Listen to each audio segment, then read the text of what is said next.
Muy buenos días, hermanos. Gracias por acompañarnos en este culto en línea. Es un privilegio para mí poder compartir la palabra del Señor en este domingo de resurrección.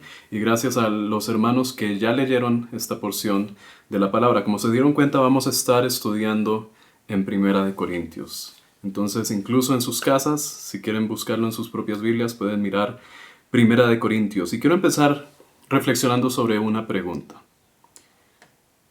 Quiero que pensemos por qué es importante que Jesús ya haya resucitado. ¿Por qué es importante que Jesús haya resucitado? Y no quiero decir solo en el sentido general del Evangelio, sino por qué es importante para mí. ¿Qué significa para mí personalmente que Jesús haya resucitado, que Él se haya levantado de la tumba? ¿Cómo cambia mi vida ese hecho de que Jesús se haya levantado de los muertos?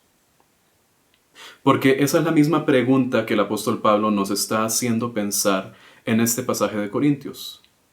Cuando vemos Corintios, específicamente capítulo 15, vemos que Pablo está tratando de corregir algunas doctrinas en las personas, sobre todo en cuanto al Evangelio. Parece que habían personas que estaban enseñando cosas equivocadas en cuanto al Evangelio y específicamente en cuanto a Cristo, como que no existe la resurrección y que Jesús no resucitó.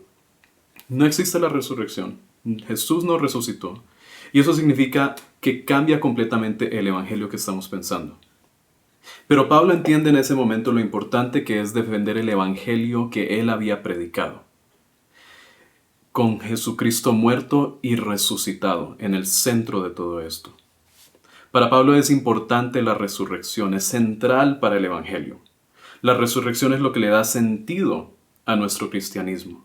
Y lo vemos justamente en los versículos 1 y 2 donde empieza el capítulo. No lo leímos, pero vemos que Pablo les está recordando que el evangelio que él predicó. Porque si no creemos todo esto, todo es en vano. Pablo dice que si no creemos el evangelio como él lo presentó, nada tiene sentido. Nuestra vida no tiene sentido, nuestra fe no tiene sentido, el sacrificio de Cristo no tiene sentido. Entonces todo es en vano. Si Cristo no resucitó, todo es en vano. Por eso Pablo en el versículo 20 al 24 empieza a defender el hecho de que Jesús resucitó y empieza con esta idea de Jesucristo como un segundo Adán, como un mejor Adán. Nos dice que el pecado entró al mundo por medio de un Adán, por un hombre. Entró la muerte a todos nosotros. Y esto lo vemos perfectamente en Génesis 3. Si recuerdan, Adán y Eva estaban en el lugar perfecto, pero cometieron pecado y entró a las vidas de ellos el pecado. Y Dios les había prometido que si ellos pecaban iban a morir. Y no lo vemos inmediatamente, pero vemos que después de que ellos cayeron en pecado, inmediatamente en sus hijos, en Caín y Abel, en la genealogía que vemos en Génesis 5, donde dice una y otra vez de estas personas, y murió, y murió, y murió. Y luego vemos el diluvio, donde murió mucha gente y todo el mundo fue condenado, incluso Sodoma y Gomorra más adelante. Vemos en el Génesis cómo el pecado entró al mundo y la consecuencia del pecado es la muerte. Y todos nosotros hasta el día de hoy nacemos con el veneno del pecado fluyendo por nuestras venas. Es algo que nos intoxica lentamente hasta cumplir su propósito final, que es cobrar el precio del pecado, la muerte. Pero hay una solución. Pablo nos está hablando de que así como entró por una persona el pecado al mundo, también por una persona llega la vida y la resurrección a nosotros. Está diciendo que necesitamos el antídoto para esa intoxicación, para ese veneno que tenemos, el antídoto para el pecado. Y si conocen un poco sobre los antídotos y los venenos, saben que se desarrolla tomando una pequeña cantidad de ese veneno y dándoselo a alguien para que genere anticuerpos, alguien como nosotros. En nuestro caso, muchas veces el veneno de las serpientes y todo esto se lo pone a través de animales como los caballos, que pueden producir muchos anticuerpos y pueden luego extraerse esos anticuerpos y ser benéficos para nosotros. Asimismo, se necesitaba alguien que ofreciera su vida, que pudiera recibir todo ese veneno, pero a cambio darnos vida, poder dar algo mejor y extraer eso, y es justamente Jesucristo. Es lo que Pablo está diciendo en esta parte. Cristo, siendo como nosotros, habiendo nacido en cuerpo humano, teniendo el veneno del pecado fluyendo por su cuerpo, aún así no hizo caso al pecado. Fue completamente diferente a nosotros en que Él no pecó. No hizo caso al precio que quería cobrar el pecado en su vida, sino que siendo hombre, murió perfecto y sin pecado para proveernos a nosotros la mejor defensa contra el pecado, para librarnos de pagar el precio del pecado, para librarnos de la muerte. Dice que por un hombre entró la muerte y por un hombre nos salvamos de la muerte. Es lo primero que Pablo nos está explicando, que Cristo resucitó y gracias a eso nosotros podemos tener vida. Y continúa en el versículo 23, que vivimos por Él. Todo, dice, es en orden. Entonces habla de que primero fue Jesucristo. Él fue el primero en el sentido de ser, de que vino antes que los demás. Fue el primero en resucitar, pero también el más importante. Fue el que abrió el camino para la humanidad. Porque si recuerdan de nuevo en Génesis 3, la humanidad perdió el camino. Teníamos el camino al árbol de la vida, pero perdimos el camino y Dios cerró ese camino y lo selló con temibles criaturas, con querubines, con una espada ardiendo que representa la misma muerte. Cualquiera que se quisiera acercar a tomar nuevamente del árbol de la vida iba a sufrir la muerte. Pero por su vida perfecta, por la vida perfecta de Cristo, Él pudo abrir el camino de vuelta al árbol de la vida para toda la humanidad. Hace poco celebramos Viernes Santo cuando recordamos la muerte de Jesucristo y cuando Jesucristo murió, dicen algunos relatos del Evangelio, que el velo se rompió, abriendo el camino para que podamos tener acceso directo al Padre. ¿Y qué es la vida eterna? Jesucristo nos dice que la vida eterna es conocer al Padre. Es lo mismo que Pablo nos conversa en Romanos 14, del 8 al 9. Dice, si vivimos, para el Señor vivimos, y si morimos, para el Señor morimos. Así pues, sea que vivamos o que muramos, del Señor somos. Para esto mismo murió Cristo y volvió a vivir, para ser Señor tanto de los que han muerto, como de los que aún viven. Vemos que todo esto es gracias a nuestro Señor Jesucristo. La vida, la muerte, todo es gracias a Él y es para Él. Entonces, Pablo nos quiere hacer entender primero que Jesucristo resucitó. Lo segundo que Pablo quiere que entendamos en este pasaje es que Cristo reina. Así como Jesús resucitó, significa que ahora Él tiene un reino, Él ha heredado un reino y nosotros podemos pertenecer a ese reino. Y vemos que Pablo empieza a hablar de eso a partir del versículo 24. El reino le pertenece a Cristo porque Él pagó el precio. Él lo ganó con su sangre, no de la manera como los apóstoles pensaban que iba a ser y todos sus seguidores que pensaban que Él iba a venir con un gran ejército a destruir los reinos, los imperios terrenales. Pero Él pagó el precio que requería para ganar el reino de Dios. Pero decimos, entonces, ¿cómo podemos hacernos entrar en su reino, si no destruye lo que nos tiene aprisionados en el reino de la muerte? La idea que nos está dando Pablo es que hay el reino de Dios y hay otros reinos alrededor que se oponen al reino de Dios. Y si no estamos en el reino de Dios, estamos en los reinos que se oponen a Dios. Entonces, ¿cómo podemos salir de esos otros reinos para entrar al reino de Dios? Pues Pablo nos dice en el versículo 25 que Él derrotó a todos sus enemigos. Jesucristo derrotó todos esos otros reinos alrededor que se oponen al reino de Dios y ayuda a que nosotros podamos entrar a la presencia del Padre. Cuando el reino de Cristo se establece en nuestra vida, ese reino derrota todos los otros reinos que se oponen al reino de Dios. Y principalmente habla allí de los enemigos. ¿Quiénes son los enemigos? Nosotros sabemos que tenemos enemigos espirituales, un reino espiritual que está opuesto al reino de Dios. Dice que Jesús los derrotó. También tenemos el mundo a nuestro alrededor que ha sido marcado por el pecado. Cada día de nuestra existencia, mientras salimos y vivimos, interactuamos con el pecado y somos afectados por las consecuencias del pecado. Pero dice Pablo que Jesucristo derrotó a todos los enemigos, incluyendo el mundo.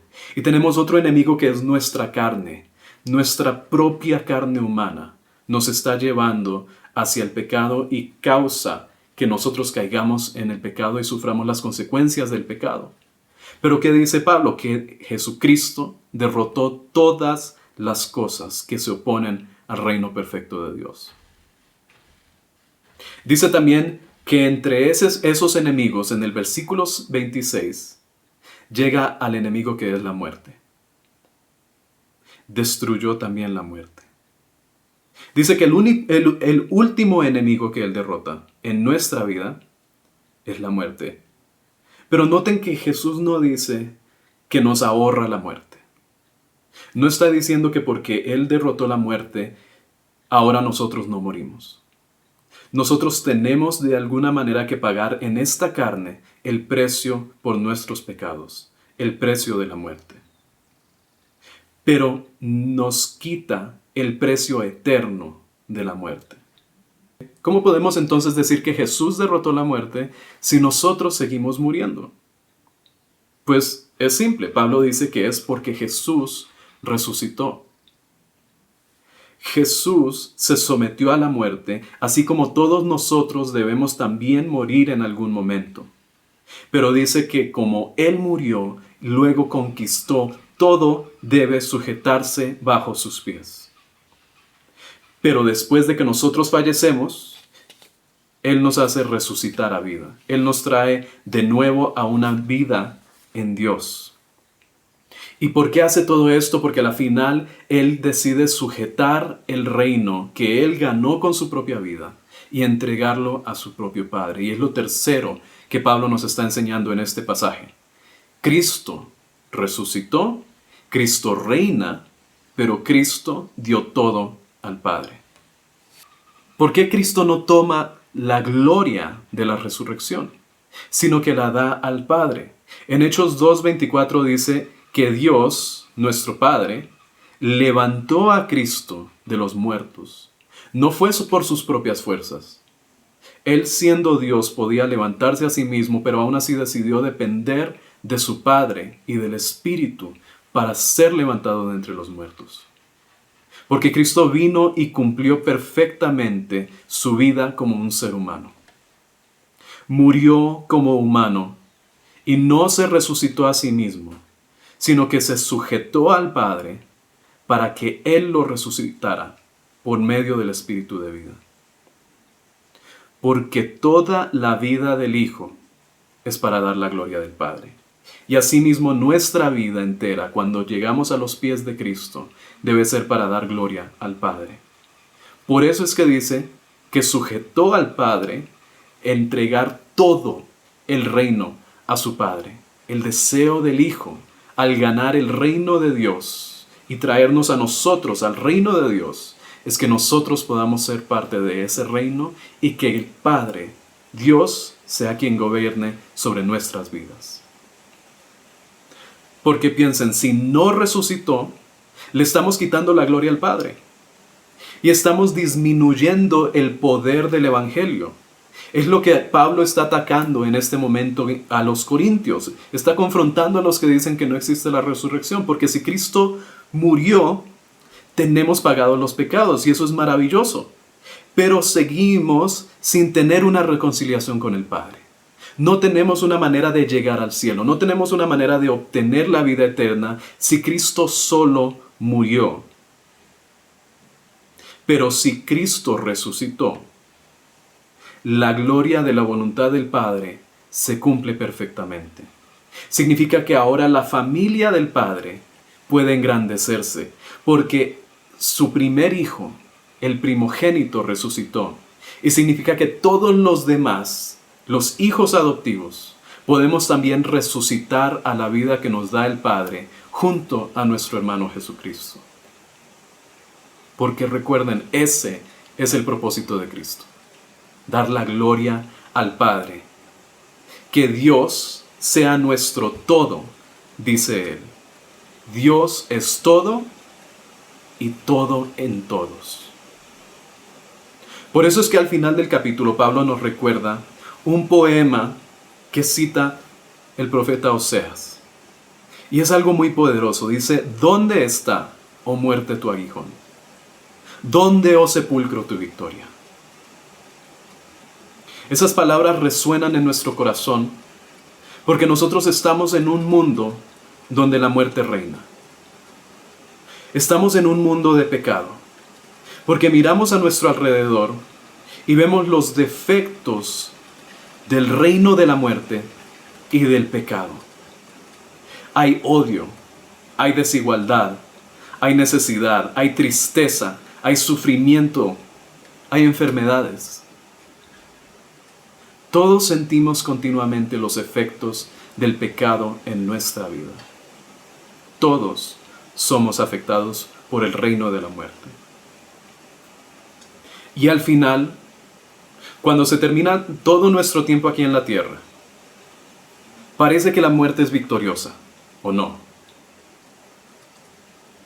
Pero dice Jesucristo, dice Pablo, dice Oseas, ¿pero qué victoria tiene la muerte si no puede mantener a los muertos en los sepulcros? ¿Qué poder tiene la muerte si no puede mantenernos aprisionados en el reino del pecado? Habla Pablo del pecado y de la ley. Dice que el aguijón de la muerte es el pecado y el poder del pecado, la ley. Si nosotros nos sujetamos solo a seguir unos pasos y no buscamos todos los beneficios de esa relación con el Padre, estamos sometiéndonos al reino de la muerte y del pecado. Y muchas personas están viviendo bajo la ley, bajo las reglas, bajo el pecado, bajo la muerte. Pero Cristo tuvo su victoria sobre todas las cosas. Al haber entrado al reino perfecto de vida, Él abrió el camino para que nosotros podamos entrar también a ese reino de vida. Recuerden, no estamos sujetos al pecado. No estamos sujetos a la muerte. Por eso es que debemos dar gloria a Dios. Por eso es que Pablo dice que Dios sea todo y en todos. Porque Jesús resucitó y sujetó todas las cosas bajo sus pies. Entonces les hago la misma pregunta que les hice al inicio. ¿Qué significa para mí que Cristo haya resucitado? ¿Qué cambia en mi vida el hecho de que yo sepa que Jesucristo ha resucitado? Porque si Cristo reina, ¿cómo cambia eso en mi vida? Yo creo que debemos preguntarnos a qué le tenemos miedo, a qué tememos. Porque se demuestra que a lo que tememos es lo que reina en nuestra vida. Si el temor está apoderándose de mi vida, estoy viviendo bajo un reino que no es el reino de Dios. Si le temo a la enfermedad, si le temo a la muerte, si le temo a las injusticias a nuestro alrededor, no estoy confiando en que hay alguien que destruyó todo eso y lo sujetó bajo sus pies. Y si yo creo que Cristo realmente reina, entonces ya no estoy bajo el reino del pecado. Significa que yo he muerto al pecado, he muerto a mi corazón engañoso, he muerto a este mundo lleno de pecado. Porque Cristo lo crucificó consigo en la cruz. Y todo está sujeto a Él. Ya no estamos sujetos a las cosas, a este mundo, al pecado como esclavos, porque Cristo me redimió. Y si Cristo resucitó, ¿cómo cambia eso mi vida? Si Cristo realmente se levantó de los muertos, ¿qué efecto tiene eso en mi vida? Significa que ya no estoy muerto. Significa que yo he resucitado de un momento que yo estaba muerto, ahora puedo tener vida. He resucitado a gloria, he resucitado a poder estar con el Padre. Porque Cristo se levantó de la muerte, de muerte a vida, y abrió el camino para que yo pueda entrar a un nuevo reino. Ese reino donde no vivo yo por el mundo y por sus pecados, sino que tengo la promesa de disfrutar del fruto de la vida eterna. Significa que el pecado ya no tiene poder sobre mí y yo no lo voy a obedecer. Significa que el mundo ya no tiene poder sobre mí y no voy a seguir al mundo. Significa que la muerte ya no tiene poder sobre mí y no le voy a temer a la muerte. Porque si Cristo no resucitó, entonces todo es vanidad. Pero mi vida no es en vano, porque Dios me da vida en Cristo. Recuerden, si Cristo resucitó, mi vida no es en vano. Si Cristo resucitó, mi sufrimiento no es en vano. Si Cristo resucitó, mi enfermedad no es en vano. Y si Cristo resucitó, incluso mi muerte no es en vano. Quiero que reconozcas esta verdad en tu vida. Quiero que puedas levantar tu cabeza en alto en estos momentos difíciles y sentirte como un hijo verdadero de Dios. Sentir que tienes un propósito en tu vida. Sentir que tu vida no es en vano. Quiero que puedas someterte completamente a Cristo. Vive para Él. Porque solo Él puede dar propósito a esta vida que habita en un reino de muerte y de vanidad. Y por último, quiero que reconozcas que Cristo resucitó y te dio vida. No solo cualquier vida, nos dio vida eterna. Le dio un propósito a tu vida. Y te invita a ser parte de su reino perfecto desde ahora y por toda la eternidad. Porque si tú sigues sujeto a un reino de temor, a un reino gobernado por la muerte, por el sufrimiento, por la enfermedad, este es el momento de tomar la decisión de vivir en el reino de Dios, donde no existe el temor. Oremos. Padre Celestial, te agradezco porque tú nos das una promesa maravillosa al ver que tu Hijo Jesucristo resucitó. Agradecemos su vida, agradecemos su muerte, Señor, porque por medio de ellas nosotros no tenemos que pagar la muerte eterna. Pero sobre todo en este día, Señor, agradecemos que Jesús se resucitó, que tú lo levantaste de los muertos, que Él nos sigue en el sepulcro, que ya no tiene la tumba, el cuerpo de nuestro Señor, que ya no hay poder en la muerte sobre nuestra vida, porque Él resucitó y lo creemos en nuestra vida. Porque así como nuestro hermano Jesucristo resucitó, nosotros, los hijos adoptivos, resucitamos junto con Él a una nueva vida en el reino perfecto del Padre. Y Señor, te pido que si hay personas que no han reconocido esto en su vida, si hay personas que siguen esclavizadas por el pecado, por la muerte, por el temor en su vida, Padre, abre su corazón para que puedan confiar en ti, el único que da la confianza de la vida eterna en la resurrección del Hijo. Te agradecemos por todo esto, Señor. Te damos la gloria a ti y te bendecimos, Señor, porque todo esto lo podemos pedir en el nombre de nuestro Señor Jesucristo. Amén.